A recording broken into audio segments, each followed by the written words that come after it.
Welcome again. This is Q Ball from That Town Sports Fans. News just came in today that Phillip Rivers just announced his retirement. Before we proceed, just want to thank Phillip Rivers for his 1 year dedication to the Indianapolis Colts. I know some feel that he did not get a Super Bowl, that would somehow lessen his role in this or his career. I don't think so. I think he would still be a Hall of Famer. His predecessor at the Chargers, I can't remember his name, but he's also a Hall of Famer. He never won a Super Bowl, and Phillip Rivers had better numbers than his predecessor. So there shouldn't be any reason that he should not get into the Hall of Fame. We do like to thank all his time here. He did show us what some of the things we didn't see the previous year in a quarterback with his accuracy. There are some things that we did see that his limitations were he wasn't mobile. And what we need is a mobile quarterback. Watching ESPN the other day, when they was talking about Patrick Mahomes, they said his utility is his mobility. You can't underestimate the ability to extend plays. Watching our last drive in the playoffs, you could see that we need someone that is mobile, that can extend plays, can run for first downs, that can help the team out when everyone else is covered. It's up to the quarterback is the last person to make the decision to either run or to dump it off to a running back or tight end when the original play doesn't look positive. That's what we were missing this year, is a quarterback that could extend the plays. But I don't want to take anything away from Phillip Rivers. I wish him success. I wish that he gets all the time he wants with his family now. He can retire in peace. And then one day he can be a Hall of Famer that he should be. Now that that's out the way, let's look at the state of the Indianapolis Colts and what this means for the future. Right now we have Jacob Eason. Watched his college play on YouTube videos. He has great mobility. He has a great arm. What the number one thing that I hear that he's missing is his read levels. Yeah, if you got someone open, you throw it to him on your first read, he can read that. But when that person's covered, it's the second and third reads. And not everybody's a genius reading. Actually, Mahomes was on record saying he didn't know, he wasn't very good at reading coverages and his second and third read until his second or third year. But he was successful his first, second year without mentally being able to take these reads like a pro quarterback. So your mobility can actually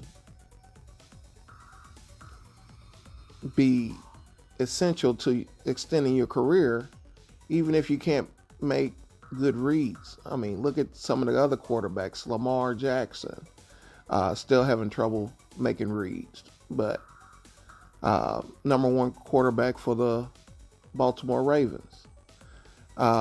So if the Colts do not like Jacob Eason as their starting quarterback, then what are we going to do then?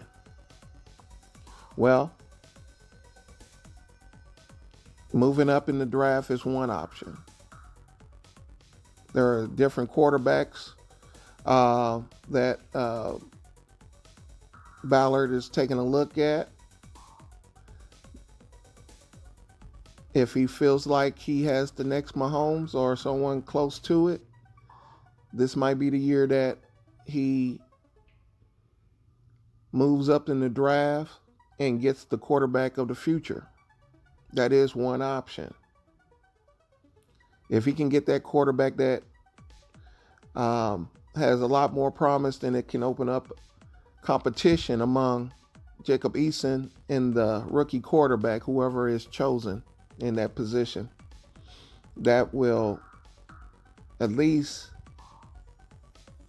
promote a little bit of competition. And competition is not bad. Every position should have competition each year. That keeps the professional athlete mind fresh and keeps them guessing if he got a job or not. If you already know every time you come into training camp the job is yours, then you're not going to work hard. But I like competition. I think competition can build to an athlete also. So if Jacob Eason is going to be the man, let him face some competition to solidify that he is the man. The other avenue that could be taken is free agency. There's some free agents out there that Ballard might take a look at, and that could give Eason another year to home in on his skill set. Things that he were weak on, he'll have 2 years to work on or more if Ballard decides that, we're just going to sign a 3-year deal with a quarterback that can be our future during our time now. Because right now, the Colts are good. They got to have talent as quarterback to get out the most of the team. Now, could that be with a rookie? Could that be with Eason? Or could that be with a free agent? That's the question Ballard is going to have to answer. So the state of the Indianapolis Colts, first of all, is quarterback. What are we going to do? Then left tackle. Is our first round draft pick either going to be used to negotiate up to try to get a quarterback, or do we try to get with our first round draft pick, a left tackle? That's one of the major important positions of any football team. You could bring in any quarterback, but if he doesn't have protection, then you're not going to get the quarterback that you want, because he's either going to be injured or he's going to be in constant chaos where he can't settle down. When you're looking at the free agent quarterbacks, if Jets move on from Sam Darnold, I think he could be a long-term solution put in the right position. You got quarterbacks. I don't have the list, but there are a lot of free agent quarterbacks that could be useful for 2 to 3 years. But you don't want to waste these years of the maniac. Now that you got DeForest Buckner, you can't have a rebuilding season or years. I do believe in rebuilding seasons, but not years, because you're wasting talent that you're not going to always have. There's not another DeForest Buckner waiting 5 years just for the Colts. There's not another maniac out there waiting that can wait another 4 or 5 years and still be the same for the Colts. The time is now. And that's why it's crucial that Ballard makes the right decisions because of the time frame. If this was a team that 2 years ago, and then you can get your quarterback and let your team grow together. Right now, we got Darius Leonard. I believe he's in his 4th year, maybe going into his 5th year. You have DeForest Buckner, who was in San Francisco, then came to the Colts, but he's 5 years, I believe, also 5 to 6 years in the league.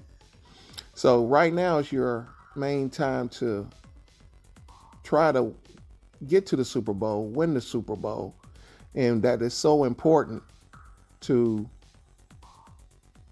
what we choose as quarterback. Now, can a rookie quarterback come in and yeah, but it takes a special talented quarterback that can do that. That's what we need to make sure that this quarterback that we do choose, he got to be an alpha. He has to come in, set the tone.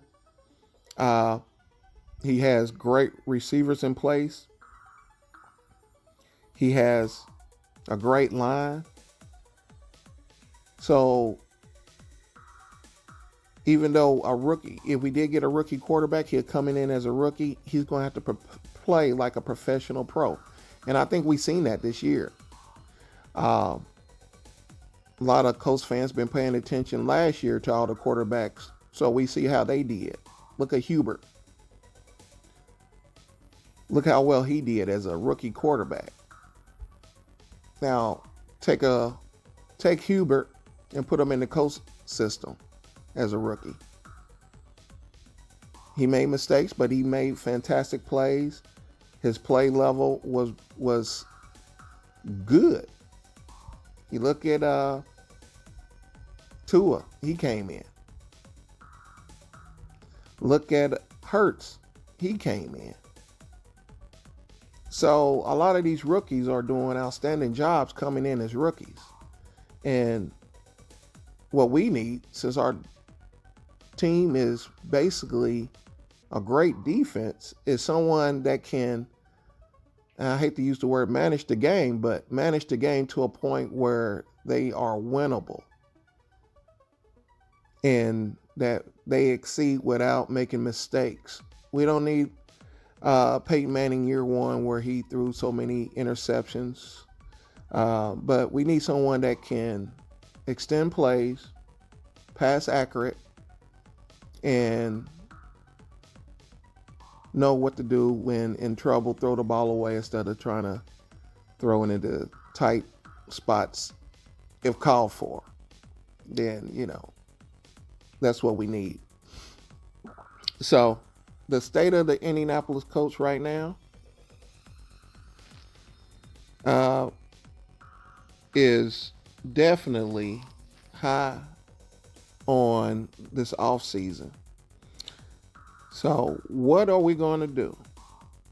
That is the big question.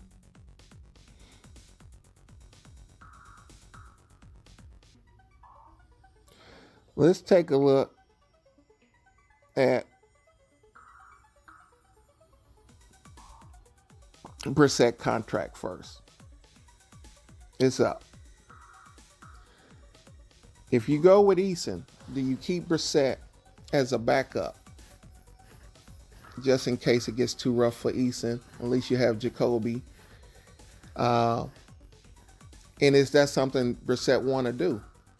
Does he want to be a backup for a rookie quarterback? Or do he feel like there is something out there where he can get a starting position and he can show his skill set somewhere else? That's going to be a question left up to Brissett, I believe, first.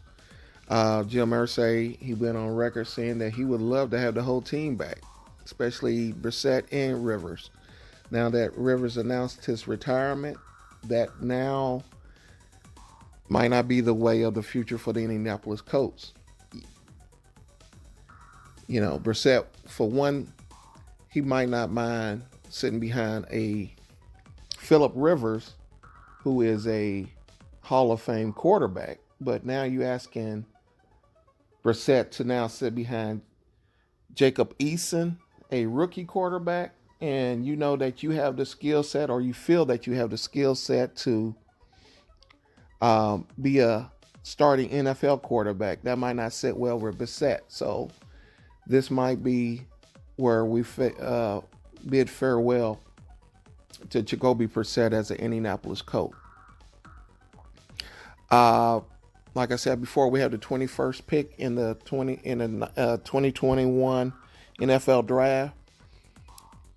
Will Ballard use his magic and take some of that, what he has been doing with his draft picks, and turn it into gold? Brissett is one of the best GMs that I ever seen. I mean, just look at all his draft picks from years past and what he has turned them into. The guy's a GM genius that doesn't need to go anywhere. If anybody ever talk about get rid of Ballard, I mean, look what all the atrocities that he faced as coming into the Colts organization. You know, his main quarterback that he thought was going to be his quarterback for the least the next 10 years retires. Then he has to deal with all the other adversities of the team, putting a team together. And he did, I would say, a damn good job. Next, Marlon Mack. Rookie contract is up. Do we sign him or we don't resign him? I think Ballard went on record. He's like, he don't even think we can keep Marlon Mack at this moment. That I seen that as a smokescreen. I think that he was trying to say, go out there and see what you can get. If it's not there, we're willing to talk to you. And I think that's the best Marlon Mack is going to get right now. Is you're better than what we probably can pay you, but we want you to go find out. And then once you find out that maybe that you're not going to get this major contract, especially after injuries, then let's go back to the drawing board. Let's see what we can do for you. Maybe a 1 to 2 year deal where, you know, we can get you back up to the level, and then you can go out and try the free market again. But at least we'll at least have a little bit of time where you could be our backup as Jonathan Taylor moves forward. The Colts offense definitely needs 2 great running backs. So if you get Marlon Mack for 2 years, and let's say he doesn't play until mid-season 2021, at least you're going to end 2021 with 2 great running backs for your Super Bowl run. And then you're going to have all 2022 with 2 healthy backs. And you never know when a running back is going to go down. So having 2 quality running backs in this day and age is a positive thing. Malik Hooker, starting safety, injury. I don't expect him back. He wasn't very high on the list before he went down. You know, they sat him a couple games. Wasn't very high on Eberflus list. I think definitely he's going to be replaced in the draft. If he can pull another Blackman type pick, that would be great. Like I said, Ballard he has a knack for finding those diamonds in the roughs that most GMs can't find. We do have the 3rd most cap space this season,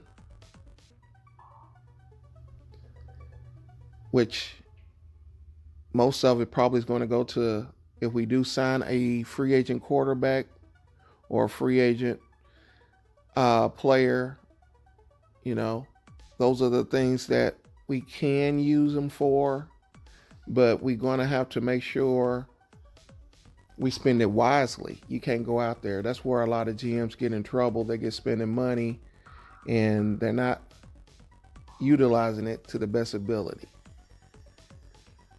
Where in basketball, you may want to get a LeBron James, where you might, if you look at the Indiana Pacers, they're more of, let's get mid-level players that are good but not great. We can get two of those for the price of one great player. In basketball, as you see, it doesn't work. But in football, if you get two good players for one great player, that's a good thing. That's what Ballard did. And then those good players with good coaching become better players. That's a tactic that you can use in football that you can't use in basketball. Anthony Walker, his contract is up. Will he walk? I'm sure he'll get a lot of notice about his play. You know, he did have limitations. He wasn't very good on certain plays, and a lot of other defense on other teams, especially when Leonard was out, they focused on his limitations. But I'm sure there's a lot of teams willing to pay him some good money. And that's why I said there's a lot of teams with GMs that overpay for a little bit of production. So, well, Arthur Walker, he'd take a Ballard contract that may not be so glamorous and big as someone else wanted to throw big cash his way. Just looked like the same way we lost our offensive player to Tampa Bay last year. You know, he was a backup, and yeah, he wanted to be a starter. So you can't fault him for that. But, you know, was he worth the money that was paid? Well, I guess the coach would say yes now, because we needed that extra offensive lineman. But just to sit back there not knowing that you're going to have any issues, is he worth sitting back, sitting on the bench or coming in or just because of the repetitions? Is he worth sitting there for the amount of money? You know, he wanted starter money and he wanted to start, so you can't fault him for that. Now, with Anthony Walker, it's basically going to be a money grab. You know, being on a good team or potentially going to a bad team and making a lot more money. Anthony Costanza, he retired. So, like I said earlier, left tackle is going to be a position, and a very important position, no matter who's going to be the quarterback. Do you go out and try to find a free agent? Do you try to draft one? Or do you do both? Maybe you find a left tackle that you can get and then bring in competition with a rookie left tackle that can help, that the team can help mold into someone that can play to the expected level by season end. But you can't leave that blind side open. So either get a free agent left tackle and pay pretty significant amount of money, because they don't come cheap, and then still draft a left tackle for the future, is one of the roles that the Indianapolis Colts can take. Rock Yassin, is he replaceable? Or if you think there's going to be significant growth in his third season, that's one of the things that during the off season is going to have to be looked at. For one, I love Rock Yassin's play. Um, uh, he has some key moments this season. I think that he is definitely worth another look. That we should stay with him. He's a bruiser. He likes to hit, and you just don't see that type of play in this day and age from a lot of players. I think by his third season, that he should reach his full growth. He will have 2 years under his belt. I think that he will be a player that shows a lot of promise. He learned a lot his first. He showed a significant promise from his first season to his second season. Now we're going to see his growth from his second season to his third season. So these are the questions that need to be answered. The state of the Colts right now, it's just, we don't know. And the only one is the architect that's going to put it together is Ballard. And Ballard we trust. I hope you found this entertaining, helpful. Please drop a like, subscribe. I'd like to hear your feedback in the comments. Let's see what we can do. Colts Nation, thank you. Please subscribe to Naptown Sports Fans. I love talking about anything dealing with Indiana sports. IU, Notre Dame, Indianapolis Colts, Indiana Pacers. If you have any recommendations, or if you just like to say good job, bad job, please leave it in the comments below. Until next time, I'm out. Peace.